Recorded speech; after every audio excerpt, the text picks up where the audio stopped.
Hello, welcome to KV Glow. Myself Kavya Singh. आज की class में हम 1 दिसंबर 2022 का करंट अफेयर डिस्कस करेंगे और आज की क्लास के जो इनसाइट टॉपिक हैं वो है समन्वय 2022, यूनेस्को पुरस्कार, हैरिमो शक्ति अभ्यास, पहली महिला रेफरी, यूपी की पहली महिला पुलिस आयुक्त, अंतर्राष्ट्रीय लुसोफोन महोत्सव, 48,500 साल पुराना ज़ॉम्बी वायरस, 41वां भारत अंतर्राष्ट्रीय व्यापार मेला, 2022 का यूनेस्को एशिया पैसिफिक अवार्ड्स, मानसिक स्वास्थ्य और सामाजिक देखभाल नीति। इन सारे टॉपिक से रिलेटेड जितने भी क्वेश्चंस बनते हैं वो सारे कवर किए गए हैं जो एग्जाम से रिलेटेड हैं, इंपॉर्टेंट हैं, इसलिए ध्यान से पूरी क्लास देखिए। और पिछली क्लासेस में जो कल का रिवीजन पार्ट कराया जाता था, पिछली क्लास का रिवीजन, उसको कंटिन्यू करने के लिए रिक्वेस्ट आ रही है, इसलिए अगर आपको वो पार्ट चाहिए तो प्लीज़ कमेंट बॉक्स में कमेंट करके ज़रूर बताइए, तो कल से मैं वो कंटिन्यू कर दूंगी। क्लास स्टार्ट करने से पहले आपके लिए एक क्वेश्चन है, कच्चे फल को पकाने के लिए किस गैस का प्रयोग होता है? तो इसके 4 ऑप्शंस दिए हुए हैं। सही आंसर आप लोग कमेंट बॉक्स में कमेंट करके ज़रूर बताइए और इस क्वेश्चन का आंसर क्लास के एंड में आपको बताया जाएगा। स्टार्ट करते हैं आज के क्वेश्चंस। पहला क्वेश्चन है, समन्वय 2022 किस सशस्त्र बल द्वारा आयोजित एक मानवीय सहायता और आपदा राहत अभ्यास है? सही आंसर है ऑप्शन ए, भारतीय वायुसेना। भारतीय वायुसेना ने वायुसेना स्टेशन आगरा में वार्षिक संयुक्त मानवीय सहायता और आपदा राहत अभ्यास समन्वय 2022 का आयोजन किया। इस अभ्यास के साथ भारतीय वायुसेना का जो लक्ष्य संस्थागत आपदा प्रबंधन संरचनाओं और आकस्मिक उपायों की प्रभावकारिता का आकलन करना है। इस अभ्यास में आसियान देशों के प्रतिनिधियों ने भाग लिया। नेक्स्ट, अपनी मानसिक स्वास्थ्य और सामाजिक देखभाल नीति शुरू करने वाला पहला उत्तर पूर्वी राज्य कौन सा है? सही आंसर है ऑप्शन बी, मेघालय। मेघालय मानसिक स्वास्थ्य और सामाजिक देखभाल नीति शुरू करने वाला पूर्वोत्तर का पहला और भारत का तीसरा राज्य बन गया है। इस नीति का दृष्टिकोण समग्र मानसिक स्वास्थ्य और कल्याण को बढ़ावा देना है, यानी कि जो मेंटल हेल्थ है उसको बढ़ावा देना है और उचित पहुंच और देखभाल के मार्ग को सुविधाजनक बनाना है, यानी कि जो इसकी देखभाल है उस प्रोसेस को सुविधाजनक बनाना भी है। तो ये आपको याद रखना है कि भारत का तीसरा राज्य बना है मेघालय और पूर्वोत्तर का पहला। नेक्स्ट, कौन सा राज्य अंतर्राष्ट्रीय लुसोफोन महोत्सव का मेजबान है? तो ये जो अंतर्राष्ट्रीय लुसोफोन महोत्सव है इसका मेजबान बना है गोवा। सही आंसर हो जाएगा ऑप्शन ए। विदेश मंत्रालय, भारतीय संस्कृति संबंध परिषद और गोवा सरकार के साथ साझेदारी में अंतर्राष्ट्रीय लुसोफोन महोत्सव का आयोजन कर रहा है, यानी कि जो गोवा सरकार इस महोत्सव का आयोजन कर रही है ये विदेश मंत्रालय भारतीय सांस्कृतिक संबंध परिषद के साथ कर रही है। लुसोफोन वे लोग हैं जो पुर्तगाली को मूल या एक सामान्य दूसरी भाषा के रूप में बोलते हैं, यानी कि जो लोग पुर्तगाली को मूल भाषा के रूप में बोलते हैं या सामान्य दूसरी भाषा के रूप में बोलते हैं। नेक्स्ट क्वेश्चन है, हाल ही में छत्रपति शिवाजी महाराज वास्तु संग्रहालय ने यूनेस्को पुरस्कार जीता है, ये कहाँ पर स्थित है? तो ये जो संग्रहालय है छत्रपति शिवाजी महाराज, इसने यूनेस्को पुरस्कार जीता है, ये स्थित है मुंबई में। तो सही आंसर हो जाएगा ऑप्शन बी, मुंबई। मुंबई में 100 साल पुराने छत्रपति शिवाजी महाराज वास्तु संग्रहालय के, यानी कि ये जो छत्रपति शिवाजी महाराज वास्तु संग्रहालय 100 साल पुराना है, इसके जीर्णोद्धार को यूनेस्को की ओर से ये पुरस्कार नवाजा गया है। यूनेस्को की जूरी ने संग्रहालय को एक ऐसी परियोजना के रूप में सराहा है जिसे विश्व धरोहरों के संरक्षण के लिए एक मानक निर्धारित विरासत स्मारक बताया गया है। मुंबई के संग्रहालय को सांस्कृतिक विरासत के संरक्षण के लिए यूनेस्को एशिया पैसिफिक अवार्ड से नवाजा गया है। नेक्स्ट, हाल ही में किस मंत्रालय ने 41वें भारत अंतर्राष्ट्रीय व्यापार मेले में पुरस्कार जीता है? सही आंसर है ऑप्शन ए, स्वास्थ्य मंत्रालय। स्वास्थ्य और परिवार कल्याण मंत्रालय 37,000 से ज़्यादा स्क्रीनिंग, परामर्श और प्रशिक्षण का आयोजन किया गया। स्वास्थ्य और परिवार कल्याण मंत्रालय के मंडप को नई दिल्ली के प्रगति मैदान में आयोजित 41वें भारत अंतर्राष्ट्रीय व्यापार मेला 2022 में सार्वजनिक संचार और आउटरीच में उत्कृष्ट योगदान के लिए पुरस्कृत किया गया है। नेक्स्ट क्वेश्चन है, हाल ही में भारत और किस देश के बीच हैरिमो शक्ति अभ्यास शुरू हुआ है? तो सही आंसर है ऑप्शन बी, मलेशिया।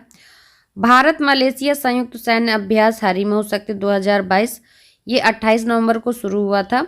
ये मलेशिया के क्लांग स्थित पुलाई में शुरू हुआ है और ये जो अभ्यास है ये 12 दिसंबर तक चलेगा, 12 दिसंबर 2022 तक। हारिमौ शक्ति अभ्यास भारत और मलेशियाई सेना के बीच किए जाने वाला वार्षिक प्रशिक्षण अभ्यास है, यानी कि ये साल में एक बार किया जाता है अभ्यास, और ये 2012 से लगातार आयोजित हो रहा है। 2012 से शुरू हुआ था, तब से हो रहा है। क्लास अच्छी लग रही हो तो क्लास को लाइक शेयर करना मत भूलिए। क्लास को ज़्यादा से ज़्यादा शेयर जरूर करते जाइए आप लोग। नेक्स्ट, यूपी की पहली महिला पुलिस आयुक्त के रूप में किसे नियुक्त किया गया है? सही आंसर है option C, Lakshmi Singh. UP यानी कि उत्तर प्रदेश सरकार ने आईपीएस अधिकारी लक्ष्मी सिंह को नई नोएडा पुलिस प्रमुख के रूप में नियुक्त किया है।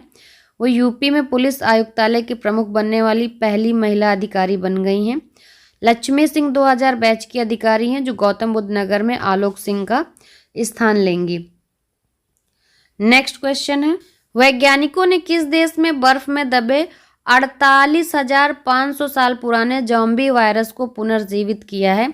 तो ये जो ज़ॉम्बी वायरस पुनर्जीवित किया गया है 48,500 साल पुराना है। ये किया है फ्रांस के वैज्ञानिकों ने रूस में। तो सही आंसर हो जाएगा ऑप्शन डी, रूस, क्योंकि इसमें ये पूछ रहा है किस देश में ये पुनर्जीवित किया गया है वायरस, तो रूस में किया गया है। फ्रांस के वैज्ञानिकों ने रूस में जमी हुई झील के नीचे दबे 48,500 साल पुराने ज़ॉम्बी वायरस को जीवित किया। यूरोपीय शोधकर्ताओं ने रूस के साइबेरिया क्षेत्र में परमाफ्रॉस्ट से एकत्रित प्राचीन नमूनों की जांच की है।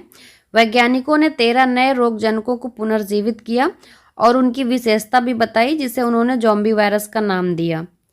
नेक्स्ट, किस संग्रहालय ने सांस्कृतिक विरासत संरक्षण के लिए 2022 का यूनेस्को एशिया पैसिफिक अवार्ड जीता है? सही आंसर है ऑप्शन सी, छत्रपति शिवाजी महाराज वास्तु संग्रहालय। छत्रपति शिवाजी महाराज वास्तु संग्रहालय ने सांस्कृतिक विरासत संरक्षण के लिए 2022 का यूनेस्को एशिया पैसिफिक अवार्ड्स जीता है। इसे 1922 में पश्चिमी भारत के प्रिंस ऑफ वेल्स संग्रहालय के रूप में स्थापित किया गया था। ये संग्रहालय मुंबई की विश्व विरासत संपत्ति के विक्टोरियन गोथिक और आर्ट डेको एंसेम्बल का हिस्सा है। नेक्स्ट क्वेश्चन है, पुरुषों के विश्व कप खेल में पहली महिला रेफरी कौन बनने वाली हैं? तो ऐसा पहली बार हो रहा है जब पुरुषों के विश्व कप खेल में पहली महिला रेफरी बनेंगी। सही आंसर हो जाएगा स्टेफनी फ्रॉपर्ट। स्टेफनी फ्रॉपर्ट जो है पहली महिला रेफरी होंगी। सही आंसर हो जाएगा ऑप्शन बी। ये फ्रांस की हैं। फ्रांस की स्टेफनी फ्रॉपर्ट फीफा विश्व कप के इतिहास में पुरुषों के टूर्नामेंट में मैच में रेफरी बनने वाली पहली महिला बन जाएंगी। 1 दिसंबर को कतर के अल बायत स्टेडियम में कोस्टा रिका और जर्मनी के मैच में रेफरी होंगी।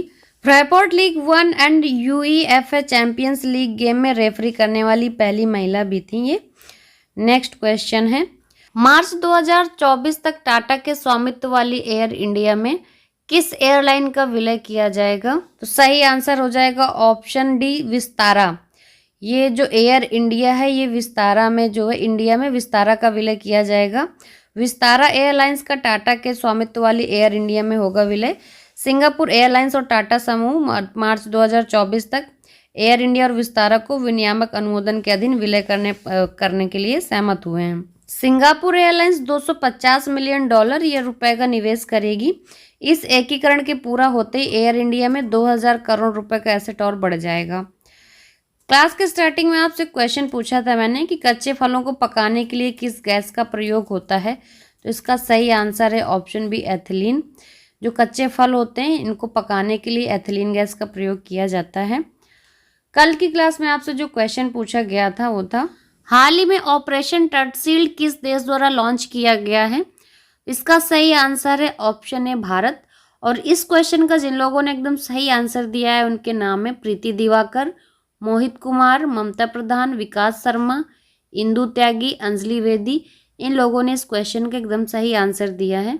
आज का क्वेश्चन है आपके लिए, हाल ही में भारतीय ओलंपिक संघ की पहली महिला अध्यक्ष कौन बनेंगी? तो इसका सही आंसर आप लोग कमेंट बॉक्स में कमेंट करके ज़रूर बताइए। और क्लास से रिलेटेड अगर कोई सजेशंस होते हैं आपके हमारे लिए तो प्लीज़ वो भी ज़रूर बताया करिए।